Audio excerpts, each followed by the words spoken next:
الرحمن الرحيم. السلام عليكم ورحمة الله وبركاته.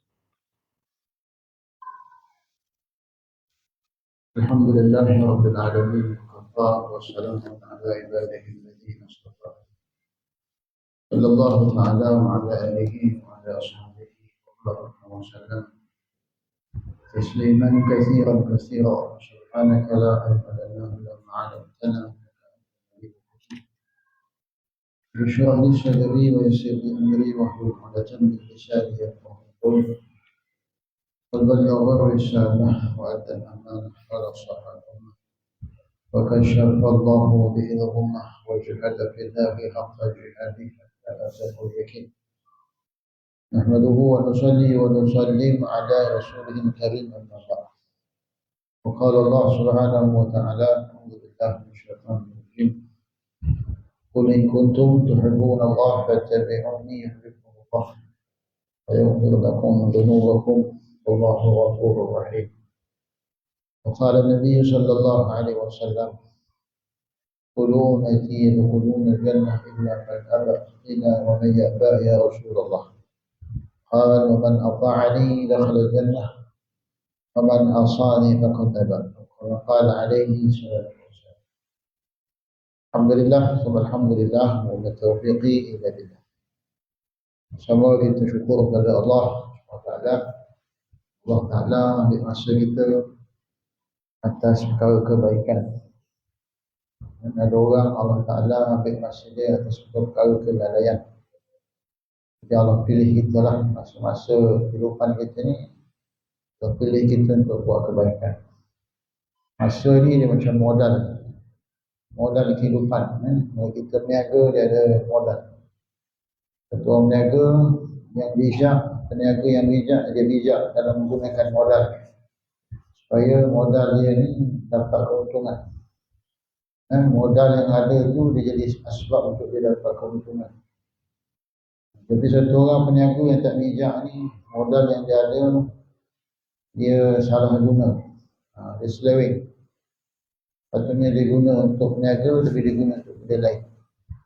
Akhirnya dia rugi. Jadi tuan-tuan rahmati Allah, masa ni modal kehidupan kita. Jadi satu orang yang bijak ni, dia bijak dalam menguruskan masa dia. Masa dia guna atas perkara kebaikan, perkara yang akan menjadi sebab redha Allah SWT. Satu orang yang tak bijak ni, masa yang Allah bagi pada dia guna semata-mata untuk nafsu, untuk keinginan nafsu semata. Jadi orang salah guna masa kehidupan dunia ni, maka dia akan menjadi sebabnya salah dia untuk akhirat. Wal asri innal insana lafi khusr illa alladhina amanu wa 'amilus shalihat wa tawassaw bil haqqi wa tawassaw bis sabr. Demi masa kata Allah, semua orang rugi. Maknanya orang yang salah guna masa semua akan rugi. Illa alladhina amanu wa 'amilus shalihat, kecuali orang yang beriman dan beramal saleh. Orang yang beriman dan beramal saleh. Wa tawassaw bil haqq, dia berpesan-pesan dengan kebenaran. Wa tawassaw bis sabr, dia berpesan dengan kesabaran. Jadi masa kita ni masa yang betul, bila mana kita guna masa untuk perkara iman dan amal saleh, perkara wa tawassaw bil haqq wa tawassaw bis sabr, yang berkaitan dengan dakwah ila Allah, mengajak orang kepada kebenaran. Jadi kita doa kepada Allah SWT supaya Allah bagi taufik kepada kita untuk kita guna masa dengan baik. Sebab kita tak tahu bila kita mati. Mungkin tak lama lagi dah kita mati. Tapi kalau mati dalam keadaan tak buat persiapan, kita akan menyesal dan kita akan rugi. Baik, insyaAllah kita sambung pembacaan kitab Hayatus Sahabah. Kitab berkenaan dengan sejarah kisah kehidupan Nabi dan sahabat. Penting untuk kita faham sirah Nabi ni. Tak faham sejarah Melayu tak apa. Orang Melayu tak faham, tak apa. Mati, tak faham sejarah Melayu, tak apa. Mati, tak tahu. Sejarah Malaysia, tak apa. Tapi kalau mati dan kadang tak faham sejarah, tak faham sejarah Nabi, masalah. Sebab siapa tak faham sejarah Nabi, dia akan membawa kepada ketidakfahaman pada agama. Kalau nak faham agama, sesuatu perkara yang menjadi pertimbangan adalah sirah Nabi. Sirah Nabi dan sahabat. Sebab sahabat ni adalah orang yang paling faham agama. Sahabat Nabi ni adalah kelompok manusia yang paling faham agama. Jadi untuk kita memahami agama, tak boleh lari daripada kita kena menelusuri, kena memahami sirah sahabat. Jadi kitab Hairul Sahabah ni antara cerdisan antara cerdisan ataupun titisan-titisan daripada lautan sirah Nabi dan sahabat ni. Kita tak tahu hakikat sebenar keadaan zaman Nabi dan sahabat ni macam mana. Tapi melalui perantaraan kitab-kitab sirah seperti ini, ulama menukilkan kisah-kisah. Daripada situ kita dapat faham, dapatlah kita maklumat, ilmu, pengetahuan, dan dapatlah kita menggambarkan bagaimana keadaan kehidupan Nabi dan sahabat, walaupun bukanlah hakikat, bukanlah keadaan yang sebenar, tapi kita dapat faham macam mana perjalanan kehidupan mereka, dan daripada situ kita dapat ambil iktibar. Kita dapat ambil iktibar dan pengajaran daripadanya. Baik. Urduhu sallallahu alaihi wasallam ad-da'wata fi safar. Dakwah Nabi semasa safar. Ini bab pertama ni memang cerita masa dakwah Nabi ya. Dakwah Nabi. Kita tak boleh lari lah. Untuk faham sirah Nabi, tak boleh lari daripada kita kena faham dakwah Nabi. Dakwah Nabi ni antara perkara yang Nabi SAW beri keutamaan. Nabi buat dakwah. Jadi kita belajarlah, kita tahu macam mana Nabi buat dakwah. Dakwah ni dia sebahagian daripada agama. Kita tak boleh cakap dakwah ni tak penting. Dakwah ni lah, dengan sebab dakwah lah agama akan hidup. Lepas tu Nabi SAW beri begitu sekali keutamaan dalam kerja dakwah. Jadi kita lihat dari perhatian kisah-kisah ni macam mana Nabi kita buat dakwah. Mujahadahnya, susah payahnya, kesubuhan Nabi. Daripada sini juga kita dapat faham dari sudut tertib, dari sudut usul dalam dakwah. Dari sudut kaifiat dia, kaedah dia. Sebab tu kita tak boleh lah sembrono je dalam agama ni. Kita tak boleh ikut nafsu kita, kita tak boleh ikut faham kita. Kita kena ikut faham macam mana sahabat faham agama dan macam mana sahabat memahami kehidupan Nabi SAW. Baik, dakwah Nabi semasa safar. Safar ni maknanya Nabi dalam keadaan Nabi berjalan bersafar, musafir. Nabi pergi ke satu tempat juga. Maksudnya daripada tajuk ini kita faham apa juga kesempatan yang Nabi ada, Nabi akan sampaikan dakwah. Apa saja kesempatan dan peluang yang Nabi ada untuk buat dakwah, Nabi akan sampaikan dakwah. Sebelum ni kita bincang tajuk dakwah Nabi di pasar-pasar. Nabi tengok dekat pasar ni ada peluang untuk Nabi buat dakwah, Nabi pergi pasar. Kita pergi pasar nak cari air percik, kita pergi pasar nak cari mesok. Nabi SAW tengok dekat pasar ni ada peluang Nabi buat dakwah, pergi ke pasar. Pergi pasar-pasar, Nabi sampaikan dakwah. Dan ada tajuk Nabi buat dakwah Nabi pada musim haji. Musim haji ni pun peluang, Nabi nampak ni peluang Nabi buat dakwah. Sebab ramai orang datang. Ramai kabilah daripada seluruh jazirah Arab ni akan datang untuk menunaikan haji. Haji ni haji jahiliah lah, bukan haji yang disyariatkan, haji jahiliah. Dia datang, ramai datang kemah-kemah mereka. Jadi Nabi SAW nampak ini peluang ni aku nak buat dakwah. Jadi Nabi nampak peluang supaya Nabi dapat ajak manusia kepada Allah. Pilih, walaupun macam-macam tentangan lah. Ini dalam Nabi Safar, Nabi berjalan dari satu tempat ke satu tempat pun, bila ada peluang Nabi sampaikan dakwah, Nabi sampaikan dakwah. Kan? Ya, Nabi ni real da'i lah orang kata. Betul-betul punya da'i. Kan? Ada saja peluang Nabi sampaikan dakwah, Nabi akan cakap. Maknanya apa? Dari sini kita faham dakwah ni salah satu keutamaan dalam perjalanan hidup Nabi ni. Dakwah ni antara perkara yang diutamakan oleh Rasulullah SAW. Sebab kita dalam mengambil ringan dalam hal dakwah ni, maknanya kita pun tak faham lah. Baik. Akhraja Ahmadu an Ibn Sa'ad radhiyallahu anhuma. Daripada Sayyidina Sa'ad radhiyallahu anhu telah membawa Nabi SAW melalui jalan Rukubah. Maksudnya ini kisah dakwah Nabi semasa safar hijrah. Safar hijrah, Nabi hijrah daripada Mekah ke Madinah. Dalam perjalanan tu jauh lah, mengambil masa beberapa minggu untuk sampai. Jadi dalam perjalanan itu ada kisah-kisah, ada peristiwa-peristiwa yang mana Nabi SAW ambil kesempatan untuk sampaikan dakwah. Wasa'an alladhi dalla Rasulullah SAW ala tariqil Rukubah.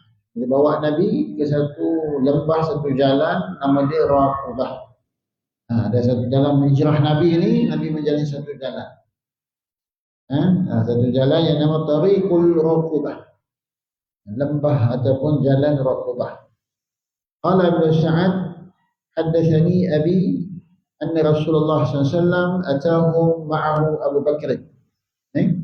Kemudian anaknya berkata bahawa ayahku menceritakan sesungguhnya Rasulullah SAW telah datang ke tempat kami. Nabi telah datang. Atahum ma'ahu Abu Bakr, dan bersamanya Abu Bakar. Fakanat li Abi Bakr indana bintun mustardi'atun. Wa kana Rasulullah SAW arada al-ikhtisara bil-tariq ila madinati. فقال له سعد هذا الغائر من ركبتا وبه لصان من أسلم يقال لهما المهانن. Dalam perjalanan tu ada satu jalan pintas. Nabi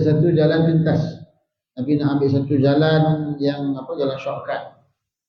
Kemudian ayah kepada Sa'ad ni kata kepada Nabi yang menjadi dalil. Yang menjadi dalil ni maknanya penunjuk jalan kepada Nabi.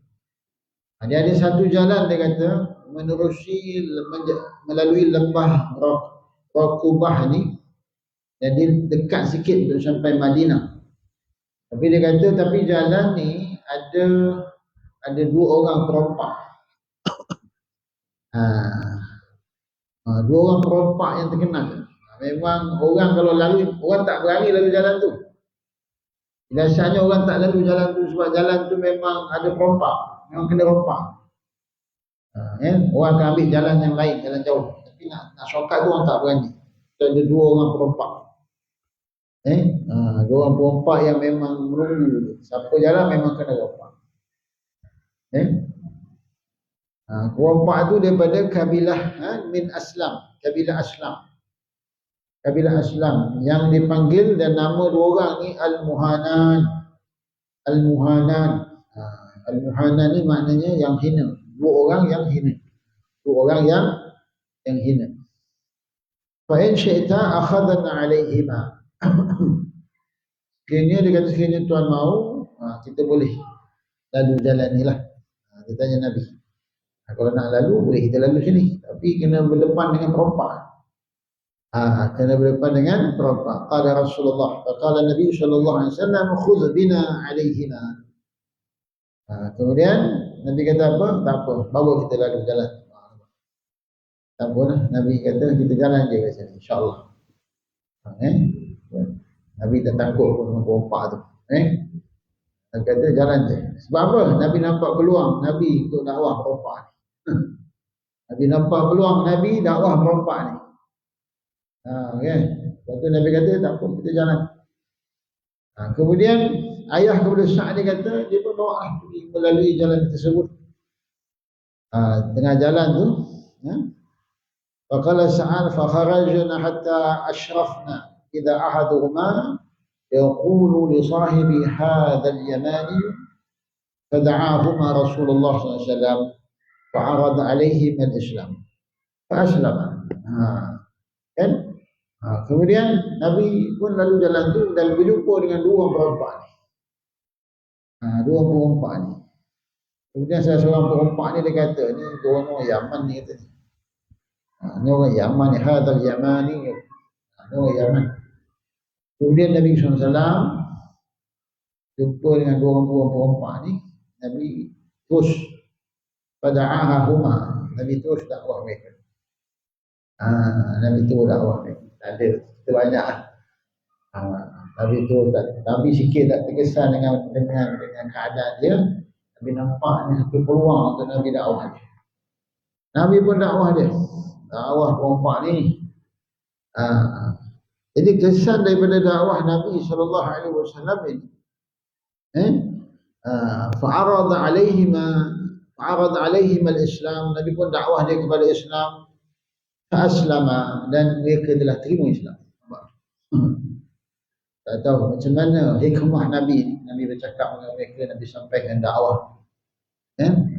Nabi bagi kata-kata semangat pada mereka, bagi mereka harapan, dan mereka dua masuk Islam. Mereka dua masuk Islam, masya-Allah. Sebab tu kita jangan pandang buruk pada orang. Kita tak tahu keadaan orang tu macam mana. Orang tu jahat macam mana pun, kita jangan hukum dia. Kita jangan terus hukum dia. Ini memang neraka yang kau kata. Kita tak tahu keadaan dia. Kita dakwah dia. Kita tengok orang ni memang, kita tengok jahat lah, macam-macam benda. Macam jin lah hukum. Tak apa dakwah dia.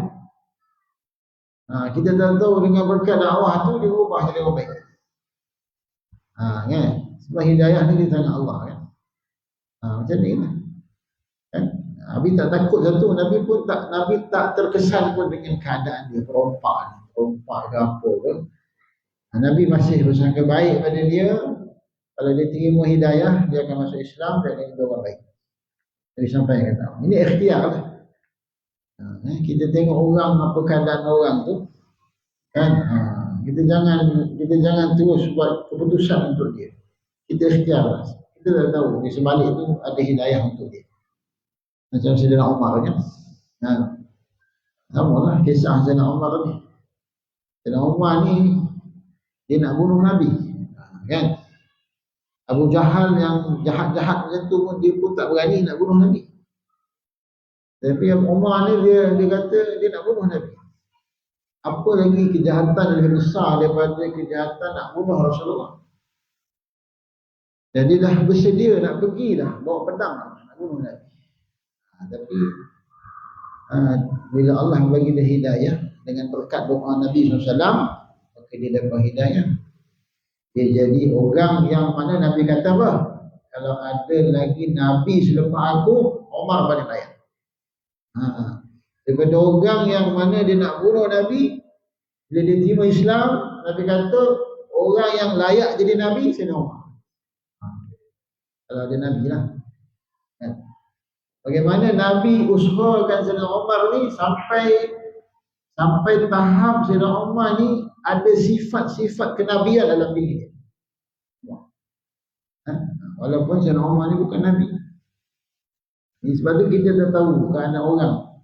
Dalam kisah ni Nabi jumpa perompak. Jadi Nabi dakwah mereka.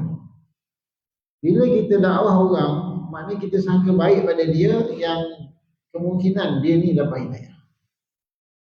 Kita tengok orang ni macam-macam jahat ni. buat tu buat ni, gangster kampung lah. Kan kita kena jumpa dia, ajak dia ke Nabi, pergi jumpa dia.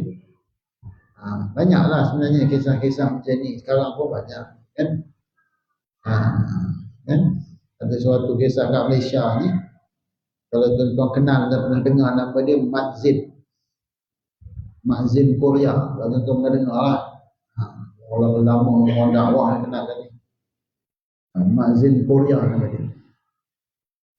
Sebelum dia dapat hidayah, dia ni ketua kepada apa nama tu, Kepul punya gangster besar tu, apa nama, Yakuza kan.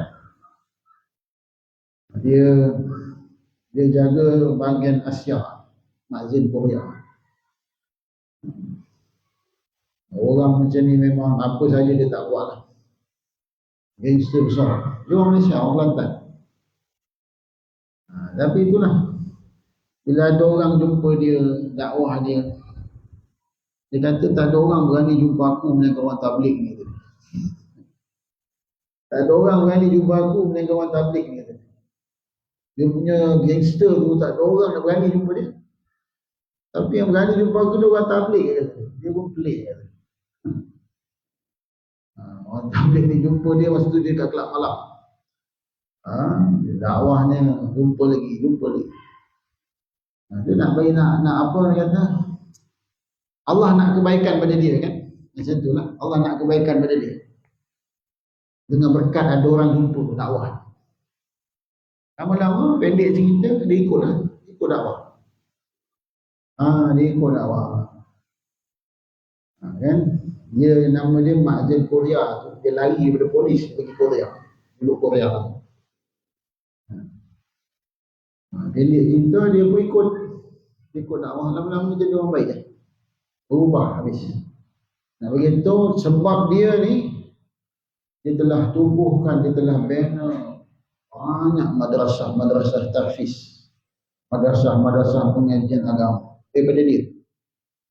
Daripada madrasah tu ramai keluar orang-orang alim, hafiz Quran daripada dia, usul dia. Siapa tahu, kita tengok ini macam dah tak ada masa depan lah kata. Tapi adanya usul dia buat, jadi berubah, jadi orang baik. Macam inilah. Walaupun perompak, tapi Nabi SAW sangka baik pada orang. Sebab tu orang macam ni kalau dapat hidayah, dia akan jadi lebih baik daripada kita sebenarnya. Dia akan jadi lebih baik daripada kita. Jadi Nabi jumpa, Nabi dakwah. Jadi dua orang perompak ni selama maka dia masuk Islam. Kedua-dua telah masuk Islam. Thumma sa'allamahuma an aslamihima faqala nahnu al-muhanan. Bila dia masuk Islam, kemudian dia pun kata kami ni muhanan, kami ni yang hina. Kami ni yang hina katanya. Tapi Nabi kata faqala Nabi SAW bal antumal mukraman. Kamu ni al-mukraman, kamu ni yang mulia. Nabi tukar gelaran untuk dia ni, bukan yang hina dah, jadi yang mulia. Jadi yang mulia. Kemudian wa amarahuma an yuqdama alaihi al-Madinah. Kemudian Nabi SAW beritahu dia, nanti kamu jumpa aku kat Madinah. Nanti kamu pergi Madinah, jumpa aku kat Madinah. Jadi perempuan ni berseronok. Jadi orang-orang macam ni, kita jumpa dia, kita kena bagi pengharapan pada dia. Kan? Kena bagi pengharapan pada dia. Jangan kita cakap habislah pada banyak buat salah pun neraka lah. Kita kena bagi pengharapan pada dia. Ada peluang lagi untuk taubat. Allah akan ampunkan dosa-dosa kamu. Allah Ta'ala sentiasa buka jalan-jalan kamu ke syurga. Bagi dia pengharapan. Kan? Baru jaga rasa semangat untuk baiki kehidupan dia. Kan? Baiki kehidupan dia. Kadang orang macam ni dia tak nampak jalan. Macam mana nak berubah? Dia nak berubah. Dalam hati dia ni, jauh dalam hati dia ni, dia nak berubah. Tapi dia tak tahu macam mana. Sebab orang jumpa dia, orang tengok dia dengan pandangan yang negatif, yang buruk. Kan? Seolah-olah macam orang-orang di sini dah tak ada peluang lagi lah untuk dapat syurga Allah. Jadi seolah-olah dia putus asa dengan rahmat Allah. Jadi tanggungjawab kita lah, tugas kita nak beri pengharapan pada dia supaya dia jangan jadi orang yang putus harapan, putus harap daripada rahmat Allah. Inilah tugas kita, bagi tahu dia, bagi semangat kepada dia. Baru dia akan rasa seronok. Jangan kita terus menghukum orang macam ni. Ini apa ni, jahat, neraka atau tak boleh. Memang sebab kita sayang dia tu, kita jumpa dia pesan-pesan baik, elok ni. Memanglah mula-mula memang dia marah, tapi lama-lama dia terima. Jadi daripada kisah ni kita dapat lihat bagaimana kesempatan-kesempatan yang Nabi SAW ada, walaupun dalam keadaan safar, Nabi sampaikan dakwah. Nabi sampaikan dakwah. Kita pun buatlah macam tu, kan? Di mana-mana tengah jalan ada peluang, kita buat dakwah. Bagi tahu. Baik, kemudian wa da'watuhu lil a'rabi fi safar. Dakwah Nabi kepada seorang Arab Badui semasa Nabi bersafar. Nabi jumpa orang Badui. Orang Badui ni orang Arab kampung lah. Kan, orang kampung. Nabi jalan, Nabi jumpa orang kampung. Maknanya siapa-siapa lah. Perempak Nabi jumpa. Orang Arab, orang kampung Nabi jumpa. Orang besar Nabi jumpa. Nabi pergi Taif, jumpa pembesar-pembesar. Nabi jumpa pergi Taif, Nabi jumpa pembesar-pembesar. Dakwah mereka juga. Nabi pergi jumpa orang Arab Badui ni pun Nabi dakwah ni. Penjahat-penjahat pun Nabi dakwah ni. Itu keadaan Nabi kita macam tu. Apa saja kesempatan, peluang Nabi dapat untuk Nabi sampaikan dakwah, Nabi dakwah. Dan di kalangan keluarga Rasulullah pun Nabi dakwah juga. Daripada Sayyidina Abdullah bin Umar radhiyallahu anhu berkata, wa akhrajal Hakim Abu Abdullah Naisaburi an Ibn Umar radhiyallahu anhu qala kunna ma'a Rasulillah sallallahu alaihi wasallam fi safarin fa aqbala Arabiyyun. Kami berada bersama Nabi sallallahu alaihi wasallam dalam satu perjalanan safar. Kemudian mereka jumpa satu Arab Badui. Fa'aqbala Arabiyyun, jumpa satu Arab Badui seorang tengah jalan tu. Arab Badui ni dia kasar. Dia kasar. Sifat orang Badui ni dia kasar sikit. Dia kalau jumpa Nabi, kalau sahabat Nabi dia akan panggil Nabi ya Rasulullah. Ya Rasulullah, ya Nabi Allah. Yang Arab Badui ni dia jumpa Nabi, dia cakap ya Muhammad. Itu. Ya Muhammad, bagi nama. Dia kasar. Arab Badui ni satu hari Nabi SAW pakai rida kan, selendang kat bahu Nabi. Arab Badui ni dia tengok rida ni dia suka. Cantik dia pergi, dia nak, dia ambil, dia tarik terus. Dia tarik terus. Bekas leher Nabi. Tapi Nabi faham orang ni, orang Arab Badui ni macam ni, kan? Tapi Nabi dakwah dia juga, jumpa dia, kan? Jadi Abdullah bin Umar dia bersama Nabi dalam satu safar, kemudian jumpa orang Arab. Fa'aqbal Arabiyyun falamma dana minhu دنا منه قال له رسول الله صلى الله عليه وسلم أين تريد؟ قال إلى أهلي. Nabi jumpa dia, Nabi pun tanya dia. Nabi ikhtilat. Nabi berdekat dengan dia, Nabi ikhtilat. Kamu nak pergi mana ni? Dia cakap kamu nak ke mana?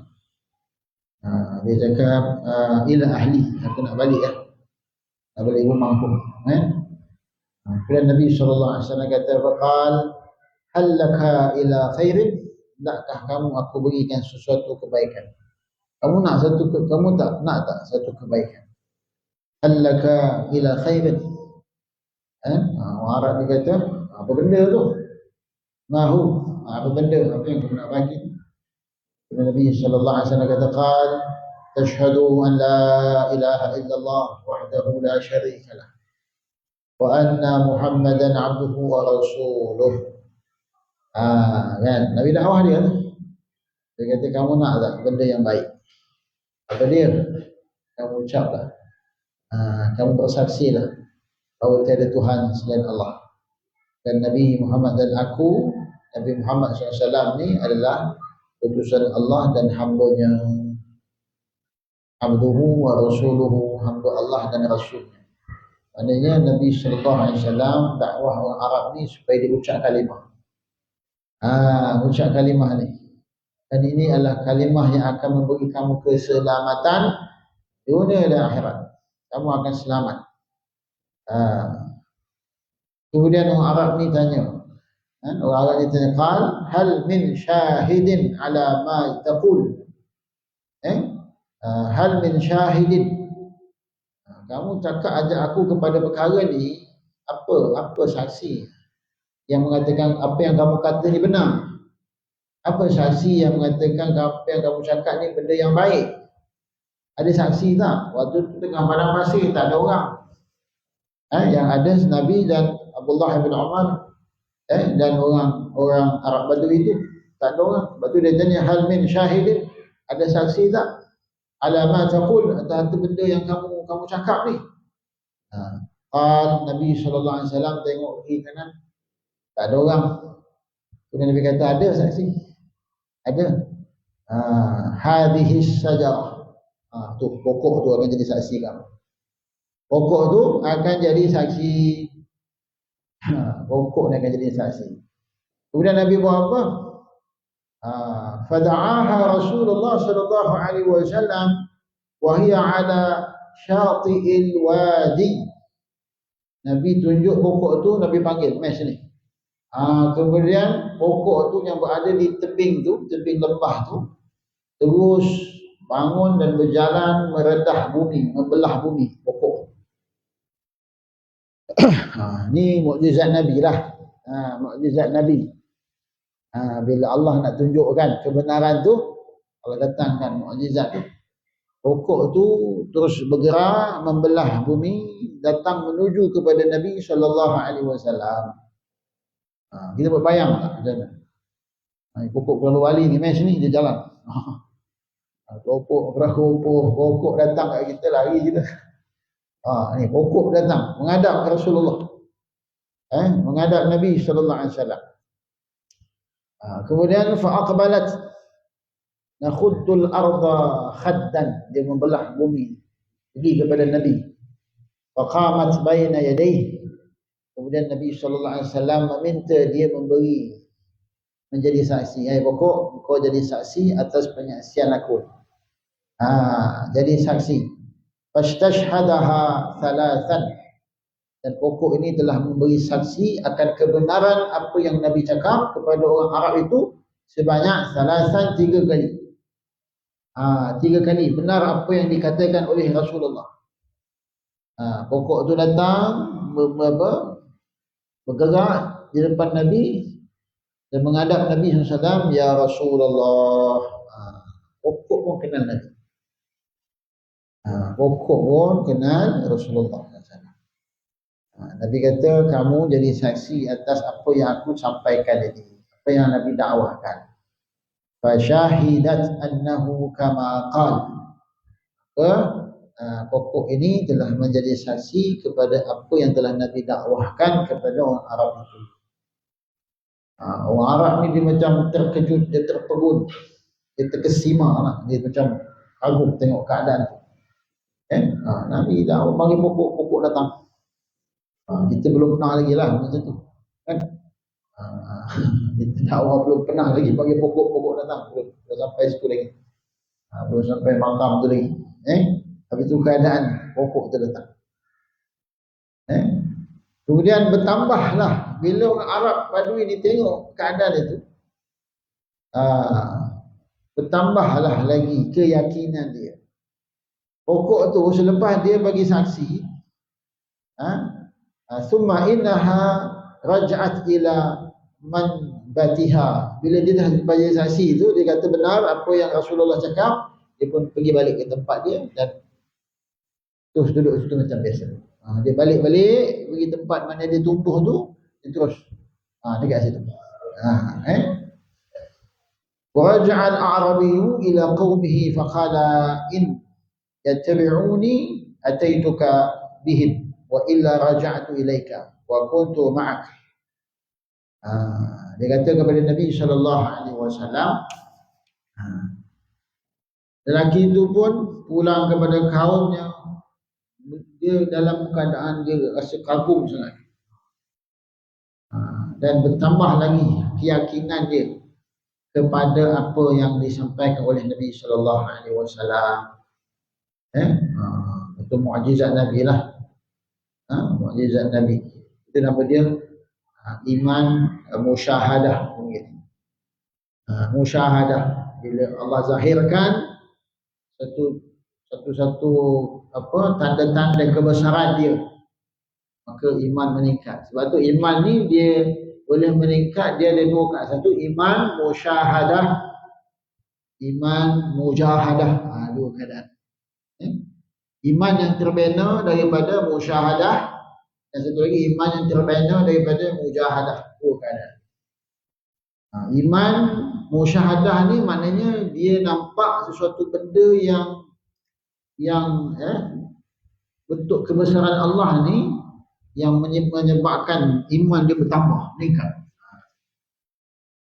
Contoh Bani Israel ya. Orang Bani Israel ni dulu bila dia sesat dekat padang pasir selama 40 tahun, Allah turunkan makanan daripada syurga, manna wa salwa, daripada syurga. Daripada